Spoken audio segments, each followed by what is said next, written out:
Yeah. Yes? Is this Do you want me to do it? Yeah, you're good. 98.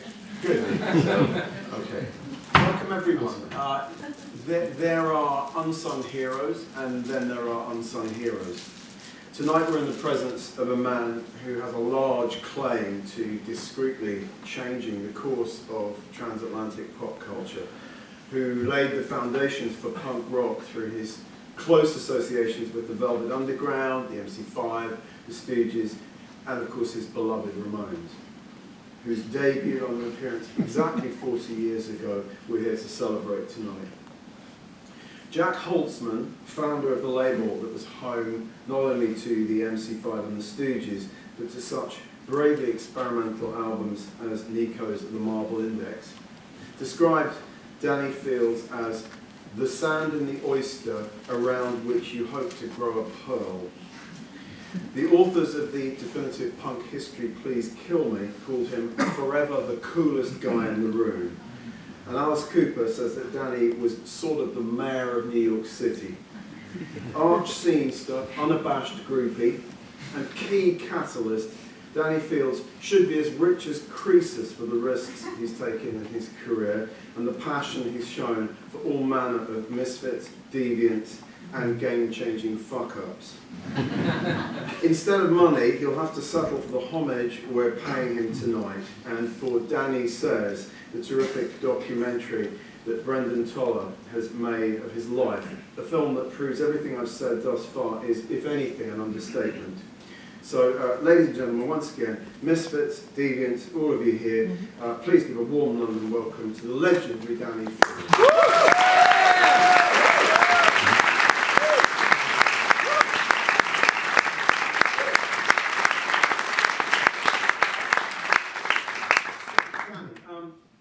Let's start at the beginning of your pop journey.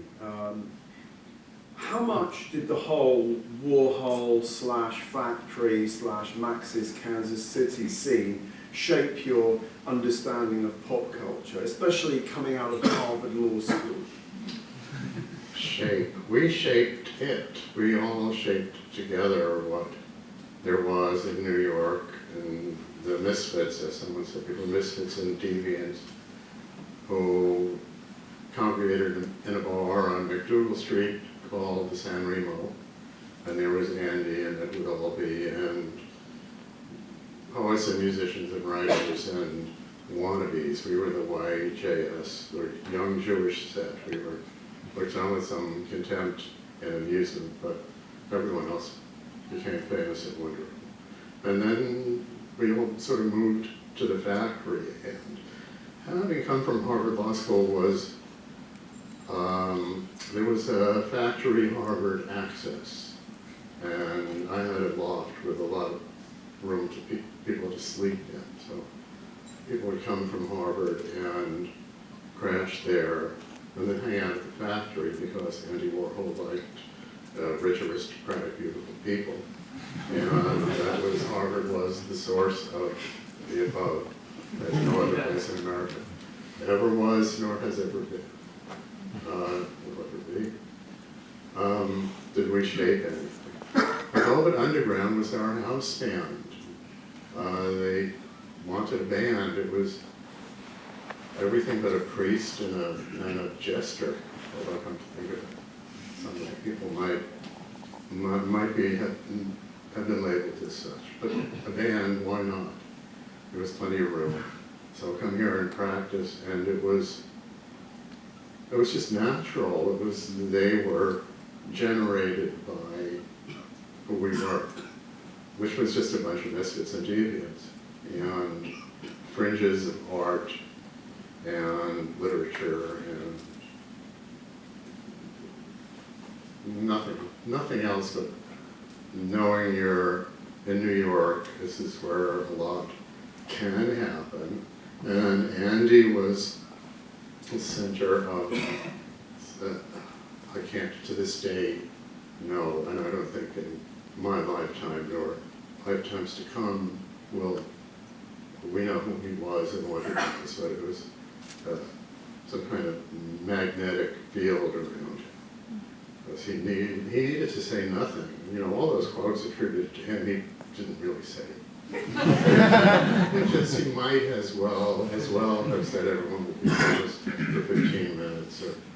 But you hung it on him, and if it suited, it became part of the myth, sort of. And so the Velvet Underground were our house band, and Heroin was our national anthem. Not for the drug, not for the, but it was the title of the song. It was the song that we all loved more than any other song in the world was Heroin, because it was so beautiful and so amazing, and everything that the band did, and all tomorrow's parties. And it's just so. That was the theme song of a radio show, and it starts with that at the beginning of all tomorrow's, which is great. It's the entrance to another universe. And we were there, you don't see that when you're in it. You just go, here's a place to go, because I have hours to kill. And at the end of every day when you walked outside, there would be a lineup of limousines that were sent to take whoever walked out of that building to whatever was the coolest party in town. So. From the factory of the mid-60s, you land your first, well, one of your first like professional gigs. You get hired to edit a pop magazine called Date Book. Yes, there was an ad in the New York Times seeking editor for pop magazine. I thought it was pop art. And being in the world of Warhol and Jasper and Rauschenberg, and I thought, oh, I've been to all their parties, I can pick my way through this. Pop was music, like it is here, that's the word for music, right? It's not the word for music in America. But, so I faked my way through an interview and became the editor of a teen fan magazine, which aspired to the huge circulation figures of 16 magazine, and it could not be done. So I thought, oh, let's be a little different. Let's do things they won't do. Are we coming to the John Lennon ruckus? I think we're inching towards. Okay, the publisher. Okay, the magazine, which was a service magazine, which is. We say this one, how to get peanut butter out of your hair before the prom. It started, he bought some Beatles stuff. And road manager would buy things. He would go to England and buy. Among the things he bought were interviews that Maureen Cleave did with John Lennon and Paul McCartney. They've been in the afternoon standard something. Evening stand. And in them, John Lennon says, I don't know which will go first, rock and roll or Christianity. Ooh, that's better than hide under Herman's bed. And let's put that on the cover. And a Paul McCartney quote that's to this day quite amazing. And inside, John Lennon says, we're more popular than Jesus. This is in the body copy on page 17 of the magazine. Oh yeah, and it had sunk with nobody. This was not famous. He was a world famous person who had said, we're more popular than Jesus, and because it was here, it has sunk without a trace. Not so in Alabama. A furious mother, what is my daughter reading? It's one of this. And literally ran to the radio station and waved at the DJ and said, I think they were looking for an excuse to hate the Beatles because of their hair. Okay, I think that America, African American, Bible military. And he went on the radio and said, we have proof now that they are the Antichrist. And this is what one of them said. And please come to the church and bring your records and your pictures of whatever you have and start a big bonfire. It's like the Nazis in 1933. And burn everything to do with the Beatles, every image of them, every recording of them, because they dared to compare themselves to our beloved Jesus. And it happened. And that spread. It was a movement to an anti-Beatles sort of riot sweeping through the South in America. So ask me the question because my mouth is so dry. Yeah, okay. Well, were you alarmed by what you had ignited then? I was fired before it hit the fan. Not for that. Oh. I was a lousy editor. I didn't know how to be a magazine editor. I thought someone had to come to town and you had to interview them and then you could write about them. Also, I like the Byrds, I don't like Jefferson Airplane, I like the Velvet Underground, I liked not. Now I like Walter and the Riggers better than I liked them then, but it was kind of, oh, you're not supposed to like. This isn't in your field of vision. Where was I going with this? Presumably you didn't manage to get the Velvet Underground. I did. Date book. I did, yes. How did you on a date book? Yes, Look. the first picture of him ever in a national magazine, a picture of the Velvet Underground, was had a little wiggle room at the end of the magazine after the, win a dream date with the association or something. It was to put in things I liked. So, yes, the Velvet Underground first picture ever in a magazine was there. But I didn't understand that you make up a story. You do 40 things I would love about or something, and you cut and paste. It's a fan magazine. We don't need a profound interviews of Roger McGuinn or something, which is, I didn't get an interview with Roger McGuinn this month. So I was fired for not being, not knowing how to be a magazine editor. It came out after it came out at the end of August. I started in March, I was fired in May, went to LA for the summer. That, bigger than, more popular than Jesus came out during the Beatles' giant stadium tour of America. So it began in Memphis with the Sex Pistols, I think. And someone looked out the window of the plane and said, "Oh, snowing, I thought we were in the Deep South." And someone, those are people wearing sheets. That's not snow. That's the KKK who had gathered to protest the arrival of the Beatles in Memphis. So it was, I think, 2 weeks of death threats and terror and jumping and hiding under tables. And the San Francisco gig at the end of that tour at Candlestick Park was when they hung it up and said, "This isn't what we started it to be. We are no longer a performing band." And that had been the, now, I'm sure this was an element in their decision to stop performing for audiences because they couldn't hear themselves. No one in the audience could hear what they were doing. They might as well not have even been plugged in. It was so much screaming. I saw them at Carnegie Hall in '64. There's nothing, you could not hear anything. You had to take it for granted. They were playing your favorite songs. You had no way to know. So it happened after me, in my wake. And it's still there. I mean, that's not going away. That 33% of Americans who believe the world was created in 6 days is still there. And we still deal with them. Let's touch on some of the great artists that you've worked with and helped. Just fleetingly, because we want to move into the Electra years and then obviously wind up at the Roundhouse at some point quite soon. But as high maintenance as you must have been, I'm kind of assuming you were rather fonder of Iggy Pop than you were of Jim Morrison, whose press agent you were in New York for, what, the summer of '68, something like that?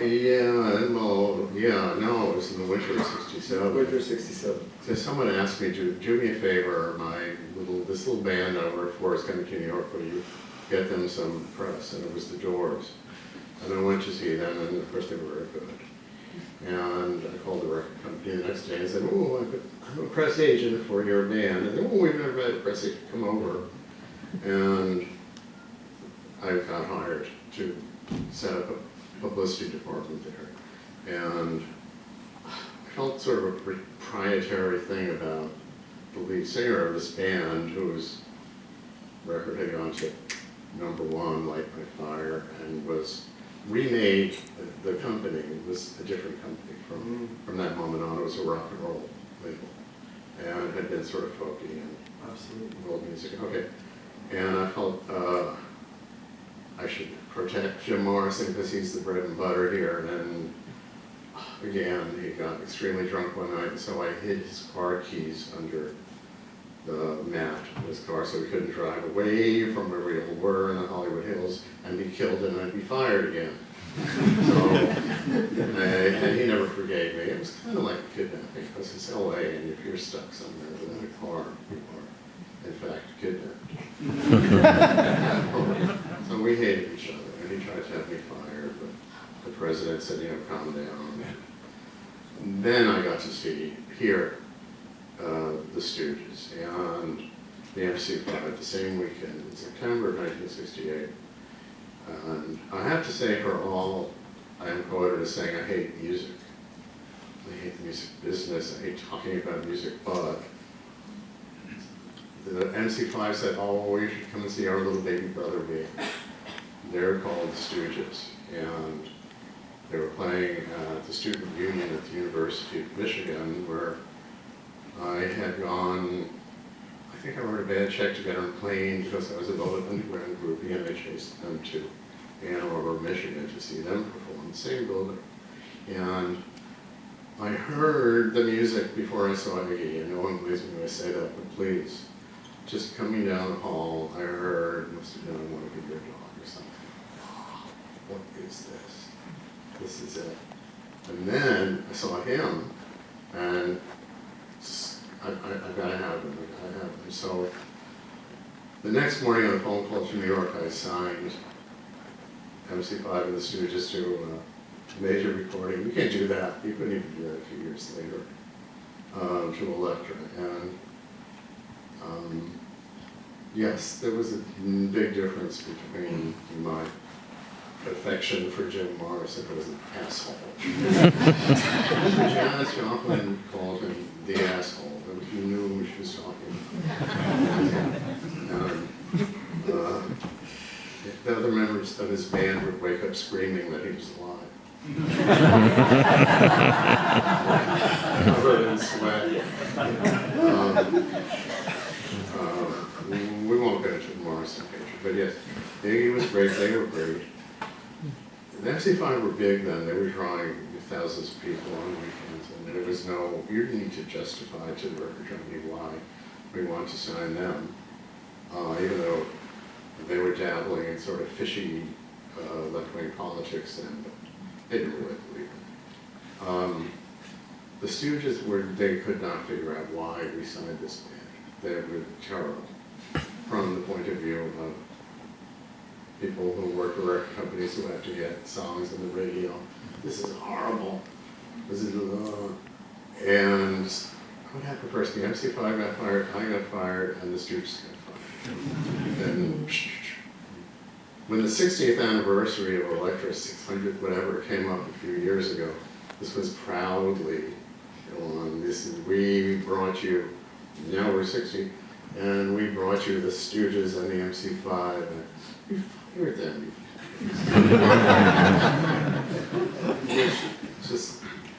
It's relativity, isn't it? And Jack Holtzman fired you, didn't he? After He didn't fire me, his vice president fired me. He punched me in the head a lot. Was there a specific didn't like what I was doing to their sort of bluesy, folksy label, and it worked itself into you heard a story about my daughter. And I was out. But it wasn't Jack. It was the terrible person who worked for him. So, yes. What can I say? Talking about people like Iggy and Nico, do you ever think there is a part of you that was sort of attracted to damaged souls? It's the only part of me there is. Who else is there tonight? I was trying to put it gently. We're not voting for president here, we're bringing people into one's life. Of course. Yeah. Nico, for example, the Marble Index, I think that's something you're very proud of, is an Oh, this extraordinary was- record. That was a tough sell, even to Jack, right? It was, yeah, because her one solo album, Actress That Little Bit Underground, was the songs about her boyfriends, right? Jackson Brown, and Reed, and Kim Harden, and Chelsea Girls album. And she was writing songs, and she was writing amazing songs. So I said, oh, Jack, you must meet Nico, the songstress who you would have seen in La Dolce Vita, or she was Brian Jones's girlfriend. Yes, she had credentials, and she was a great beauty, and a great talent. She had her harmonium. It was a wooden box like that. She sat on the floor of his office and and he said, oh, I guess we've got to sign her. Get me John Cale on the phone. This was what people said when they had a band or an act they didn't understand. Get me John Cale. Patti Smith.